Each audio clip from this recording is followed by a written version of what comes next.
Welcome to Homebuyers School, brought to you by Brookfield Residential.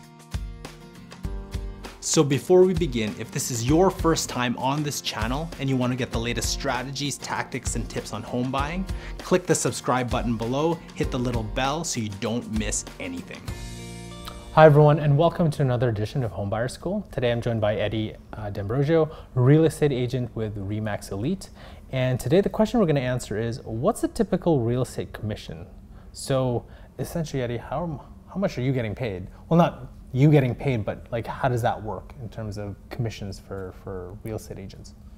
Well, there are so many different options out there. I think just like anything, it really just depends on a seller's level of need. And so there are companies that offer lower levels of service, obviously at a lower cost. And then there are companies and real estate agents that offer, maybe more of a full service, or they offer more services, more marketing, and then and then those do cost a little bit more. So there's the difference between going with, say, like a small firm or maybe a one-person firm versus a really big, but the level of service is obviously different.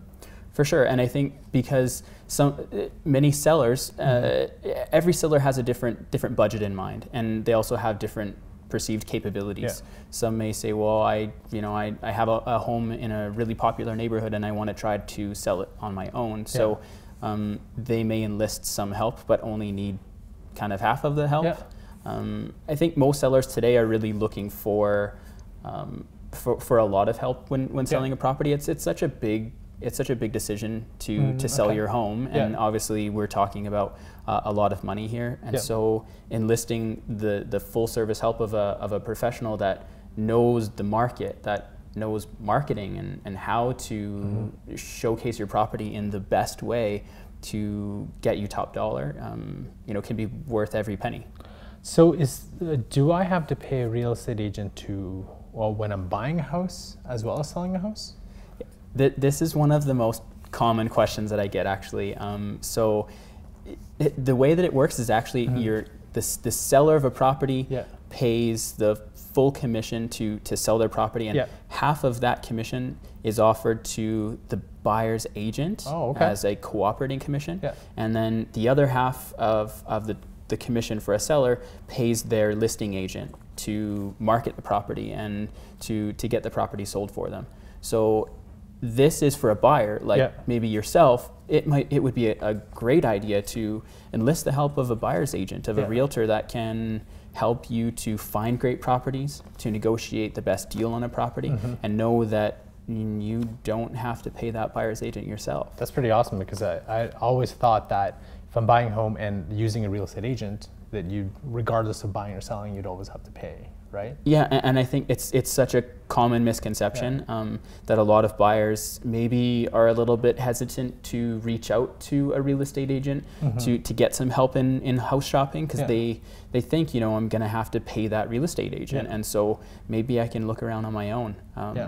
And actually, it's funny that I know with many clients, oftentimes a client ends up finding their own property. Yeah. Because who knows better what you're looking for than you. Yeah, great. So is there a typical percentage that sellers would pay their real estate agent, like 5%, 7%? And is that percentage obviously includes the buyer, right? Because you're paying the other buyer, the buyer's agent too, right?